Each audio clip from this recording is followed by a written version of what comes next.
A new brand of Islam has been created by governments in the West.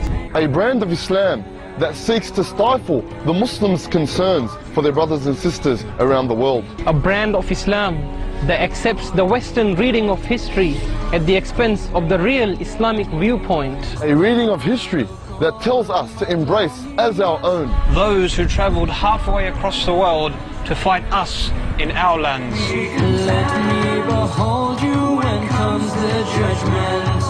Inna lillahi wa inna ilayhi raji'un. A brand of Islam where the insignia and symbols of Islam are mocked and abused, all under the guise of free speech. The Quran, according to me, is a fascist book, so my aim is to attack and to expose the real nature of the Quran. Is it freedom of speech you're talking about, or freedom of hate speech? where the Muslims are expected to tolerate the denigration of key beliefs. And when people are talking about Islam being a religion of peace, this is baloney. The slander of the Prophet. The satirization of their values. And the mocking of our dress code and our practices. Wearing the burqa is what's divisive. That's the whole point I'm making. That's what's dividing us. I don't want it in our nation. A brand of Islam whose values are derived not from the Quran and the Sunnah, but from the whims and desires of mankind. Australian communities, Muslim communities. It's a contradiction in terms, isn't it? And a moderate, secular version of Islam that sits comfortably within Western designs for the Muslim world. Get rid of it, tear it out the Quran, and come with a new, more moderate Islam. So the Muslims are increasingly expected to choose between this westernized Islam and the Islam that our Prophet Muhammad sallallahu alaihi wasallam brought to us 1400 years ago as a mercy to all of mankind. And so Muslims in the West have to question, do we and can we integrate? Or would integration entail compromise in some of our key Islamic principles? Well, joining me now to discuss some of the issues that were raised over the weekend is Uthman Badar, the Australian spokesperson for Hizb ut-Tahrir. Thank you very much for your time. You denounce democracy. You want fundamentalist Islamic law to spread across the globe. Your organisation has a fuzzy position at best on violent resistance. Why shouldn't Australians treat you, view you with fear and suspicion?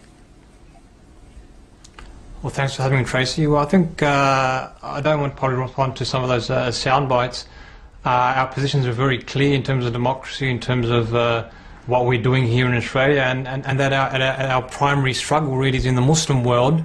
It's unfortunate that, in spite of the fact that on innumerable occasions we've said that we are not working for an Islamic state in Australia, that this sort of innuendo and fear-mongering is still being peddled. But you have this conference, you hold this conference in Australia. If your fight is not here, why hold a conference here?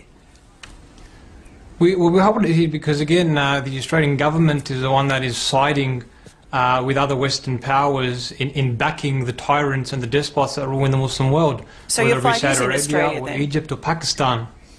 So you say your fight Sorry? is in Australia, then? No, well, it's our struggle is in the Muslim world, but the Australian government is a party to that. And we can talk about local issues, whether we talk about counter-terrorism or national security. You know, the Australian government funds things like interfaith dialogue and institutes to promote moderate Islam, a secular, apolitical version of Islam. And so, look, I hope the irony is not lost on anyone that it's advocates of liberalism or freedoms that are saying let's ban the burqa, let's ban this, let's ban that. If you don't like our views, why don't you go back to where you come from? Let's test your views. These sorts of approaches. Let me test your views. Do you agree with the view, for example, that, quote, he who does not rule by Islam should either retract or be killed? Look, as I said, I'm not going to respond to sound bites. Our approach is very clear. This is a quote. This is a quote. Democracy. But this is a quote, Mr.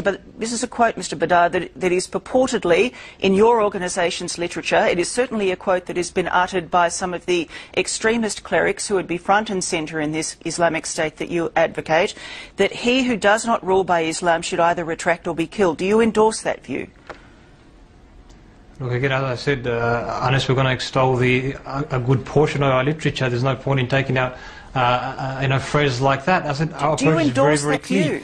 Our approach is very, very clear that let's be honest with each other. Are you we afraid have to answer views. that question? There is a very clear difference between a man-centric worldview and a God-centric one. And when we do talk about democracy, I think, again, we should be honest with each other that it's quite hypocritical on the part of Western governments to have all this talk about democracy while supporting dictatorships and tyranny in the Muslim world. That's where the issue is. All right, so you're not going to answer that question. Let's see if you answer this question. Is Australia an enemy of Islam because of our participation in the wars in Afghanistan and Iraq? Well, as I said before, the Australian government is doing a lot in the Muslim world. It's doing a lot here to act as an enemy and to do what it can against Islam. And that's why one of the talks in our conference was about this. But I want to make a very clear distinction that I think the masses, the common man on the Australian street, has great potential and by and large are well-intentioned people, but it's the systems and the policy, the government policy that is derived therefrom where the problem occurs. So the Australian government is an enemy of Islam, you say? The Australian government has policies that are anti-Islamic, that have very clear agendas and that support tyranny, despotism, things that affect human beings. I hope people can be empathetic here, that this is not about numbers, this is mothers, fathers, children. As I said, Nick Sherry was in Uzbekistan earlier this year, furthering bilateral relations with Uzbekistan. The Uzbek regime is better known really for political suppression of Muslims foremost. We should be empathetic about these things. And we want the wider community at the same time to account the government on these policies. At the last census, 68% of Australians were Christians, 1.7% were Muslims. If it were not for our secular democracy that you denounce, you would not be entitled to a voice in this country, would you? Certainly not in the strength of numbers. Look, again, as I said, our views are very clear about democracy. This is not a numbers game.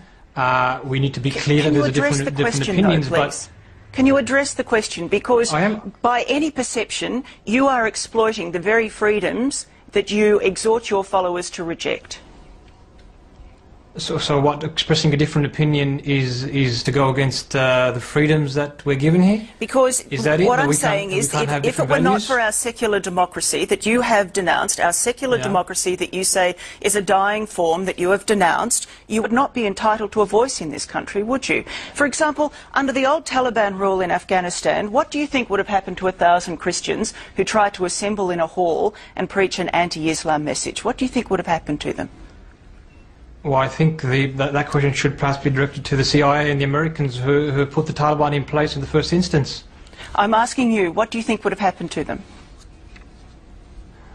Well, I'm not going to comment about specific situations that I have no specific knowledge about. I said, let's talk about our reality here. The reality here is that we're being very clear, we have different views, let's discuss them, let's have robust discussion. And the response is, well, why don't you go back to where you came from? Or let's ban this and ban that. I guess the argument is... and I guess the argument is... Well, I think the people will make their own argument.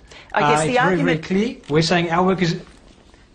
We're saying our work is in the Muslim world, and that the connection here is that Western governments are playing a very negative, a very repressive role in the Muslim world. And everyone should be concerned about that. Every single mum and dad and human being. The argument is that you are entitled to have a robust discussion because of the very democracy that you denounce. Well, what's wrong with us holding different views then, Tracy? Well, because... We're not violent, we're not telling anyone to harm anyone. We're saying we've got different opinions. Because it's a central plank of democracy and you denounce it. Do you not see an hypocrisy there? So I want to get this straight. So democracy says you cannot have a different view about democracy. That would be quite ironic, Tracy. You denounce democracy and you exploit the very freedoms that democracy gives you. Do you not see that? Is that not something you concede? We are being very... I think the hypocrisy is on the part of those who, on the one hand, say you got all these freedoms, but as soon as you come up with a different opinion, they want you to go back or to demonise you and to do all this fear-mongering. All right. We thank you very much for your time. You've certainly had an opportunity to express your view, I think. Uthman Badar there. Well, there was a vocal response today from Australians of varied backgrounds following the statements made at the controversial Islamic conference. Here's what some of them had to say.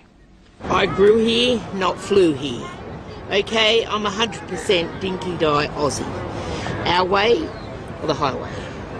Because I guarantee you, if we went over there, we have to live their way, not our way. And so Muslims in the West have to question, do we? It's fine that they come here and enjoy the values that we have here, but I guess if they do come here, they should also be able to accept and embrace our culture and learn to live with our values and our beliefs. Islam as a religion is a lie wrapped with some facts and truths. I want the truth! You can't handle the truth! Let them prove it's a religion of peace!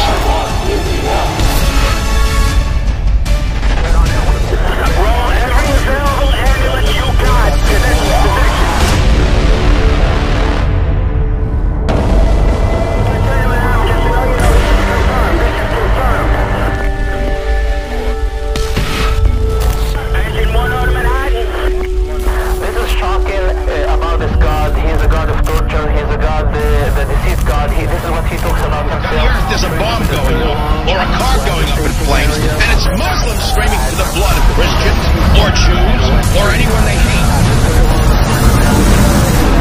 Page after page after page is about religion, a religion that teaches convert or kill. Let them prove it's a religion of peace.